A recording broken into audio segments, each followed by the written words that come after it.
Tuhan sertamu.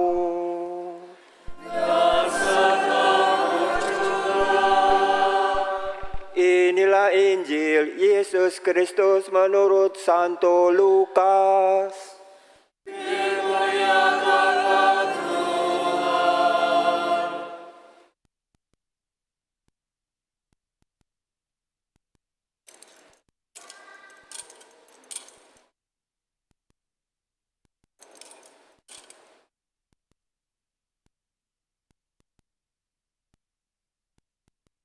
Bab 1 ayat 39 sampai 56.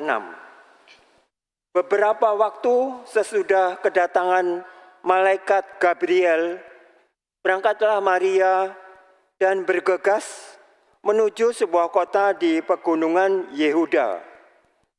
Di situ ia masuk ke rumah Sakaria dan memberi salam kepada Elisabet. Ketika Elisabet mendengar salam Maria, melonjaklah anak yang di dalam rahimnya, dan Elisabet pun penuh dengan Roh Kudus.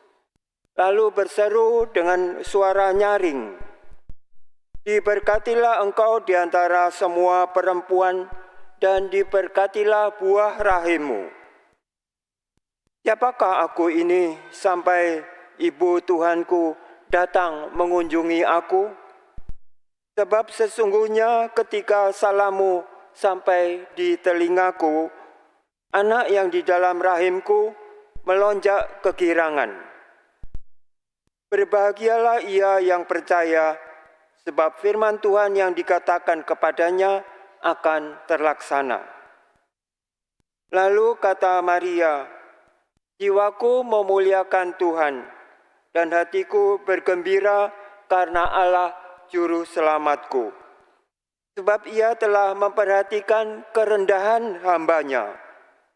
Sesungguhnya mulai sekarang segala keturunan akan menyebut aku berbahagia, karena Yang Maha Kuasa telah melakukan perbuatan-perbuatan besar kepadaku, dan kuduslah namanya.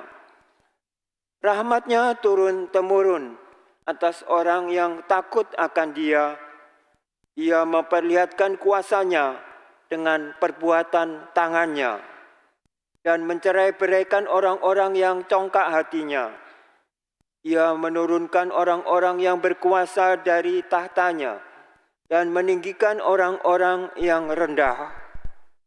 Ia melimpahkan segala yang baik kepada orang yang lapar dan menyuruh orang yang kaya pergi dengan tangan hampa. Ia menolong Israel hamba-Nya, karena ia mengingat rahmat-Nya, seperti yang dijanjikannya kepada nenek moyang kita, kepada Abraham dan keturunannya untuk selama-lamanya." Kira-kira 3 bulan lamanya Maria tinggal bersama dengan Elisabet, lalu ia pulang ke rumahnya. Demikianlah Injil Tuhan. Terpujilah Kristus.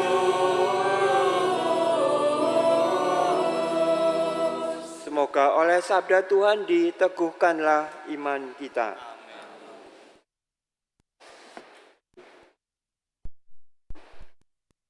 Dalam kitab Kejadian Genesis.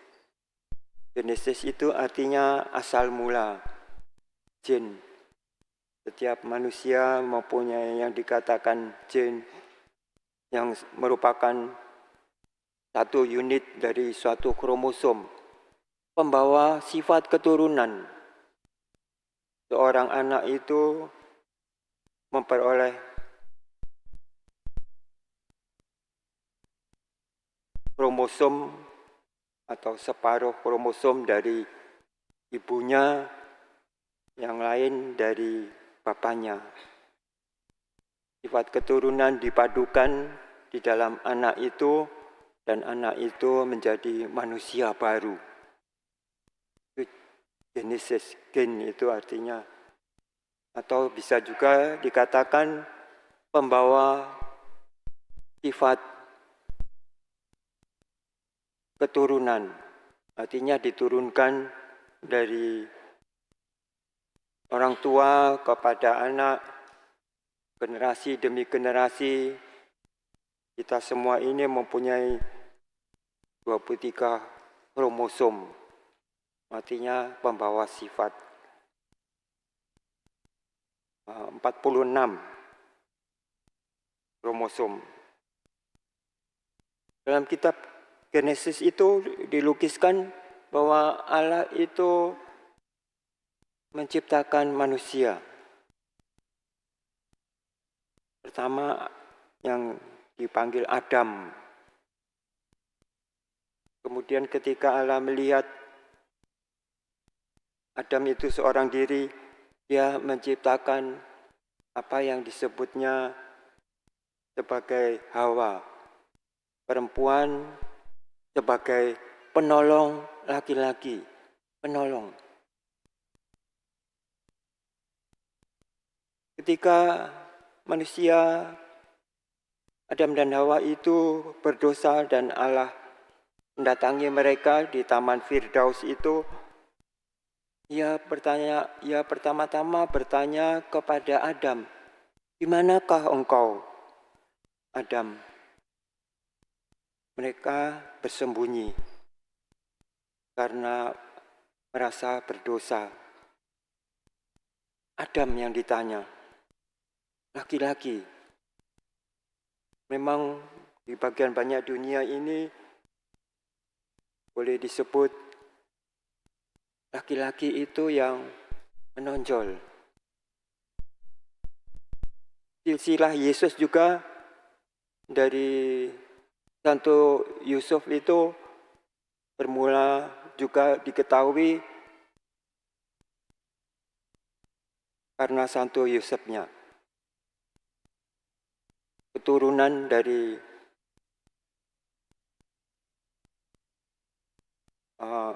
raja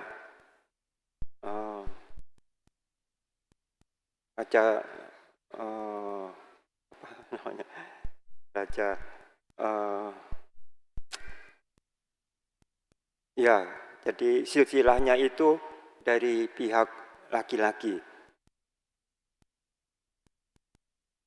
Ini ternyata yang diciptakan perempuan itu seperti digambarkan ketika Allah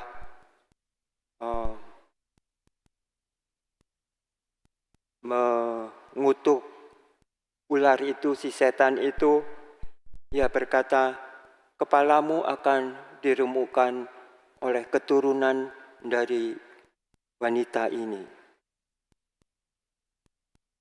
Dan kita hari ini membaca bahwa Yohanes Rasul yang menulis kitab Wahyu itu dalam penglihatannya melihat seorang perempuan yang berselubungkan matahari dengan bulan di kakinya dan 12 bintang di atas kepalanya.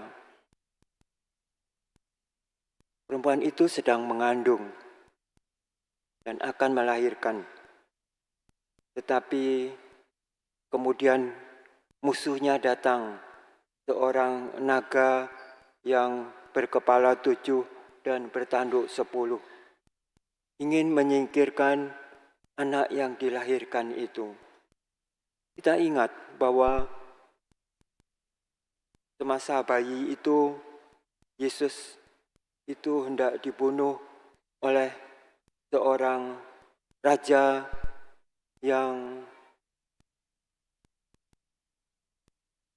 bertaut kepada kekuasaannya, ingin kekuasaannya sebagai raja itu dipertahankan. Karena itu ketika ia mendengar dari 3 raja itu bahwa ada seorang raja yang datang ke dunia ini untuk memimpin, maka ia pun merencanakan dan melaksanakan pembunuhan bayi-bayi di Bethlehem itu. Musuh itu datang. Musuh itu selalu mengganggu. Sampai dalam penglihatannya, Yohanes itu melihat bahwa perempuan itu dilarikan ke padang gurun. Dan ketika tiba saatnya melahirkan, suara dari surga itu dinyanyikan oleh malaikat-malaikat, telah datang kekuasaan dan kemuliaan Allah kita yang dibawa, yang datang untuk duduk di sisi Allah yang Maha Kuasa itu.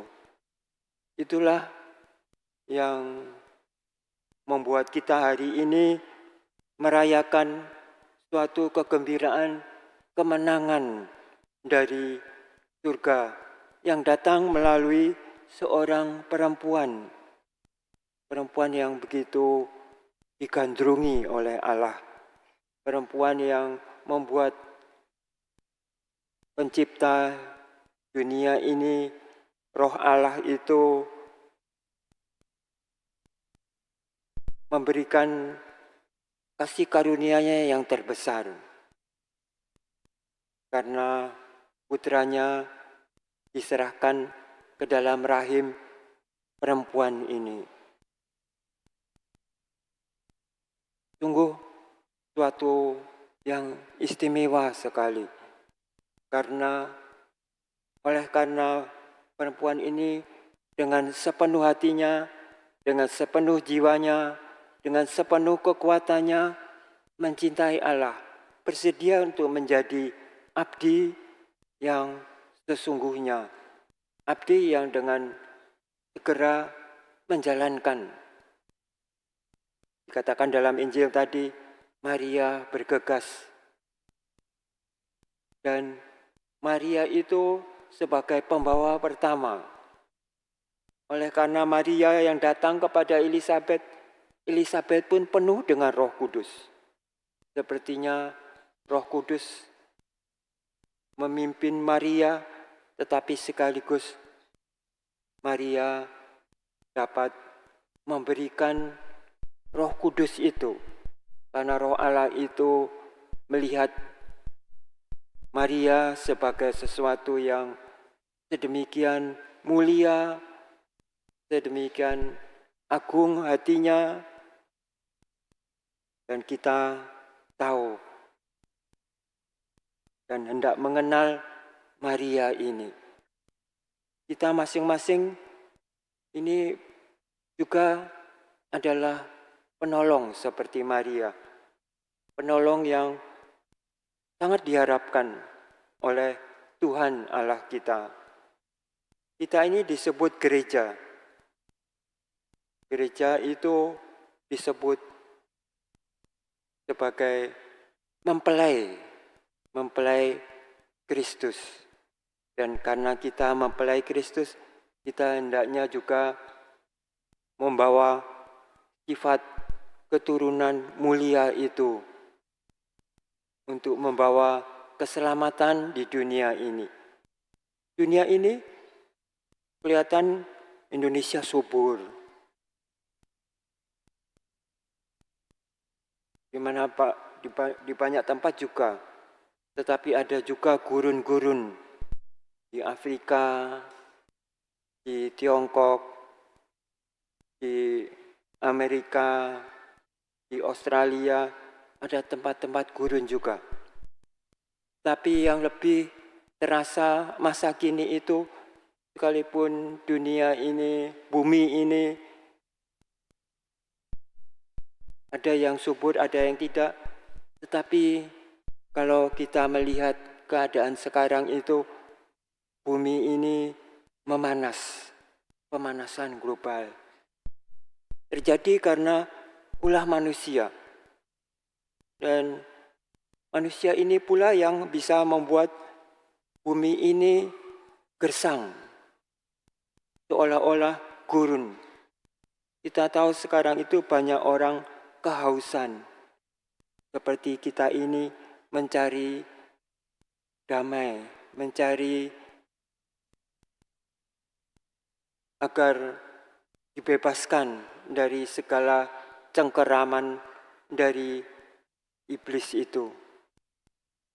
Karena kita mencari-cari dan Tuhan menawarkan kepada kita perempuan ini untuk menjadi bundanya, untuk menjadi peserta seperti Bunda Maria itu, penolong yang sangat dibutuhkan.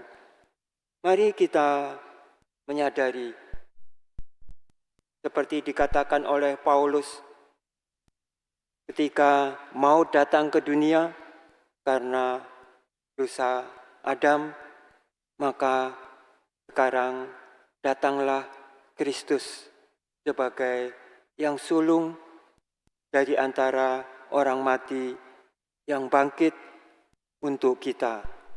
Dia yang wafat dan bersengsara untuk kita supaya kita ini memperoleh keselamatan. Dipikulnya dosa-dosa kita. Kegersangan hati kita itu dipulihkan. Semuanya itu dapat terjadi dengan perantaraan Bunda Maria akan kesediaannya untuk ikut serta sebagai penolong yang sejati dari Kristus. Karena itu kita hari ini sesungguhnya harus bergembira. Karena berkat perawan Maria kita lalu tahu bahwa surga itu dibuka juga bagi kita. Surga itu dibuka bagi kita, supaya kita mengikuti Bunda itu.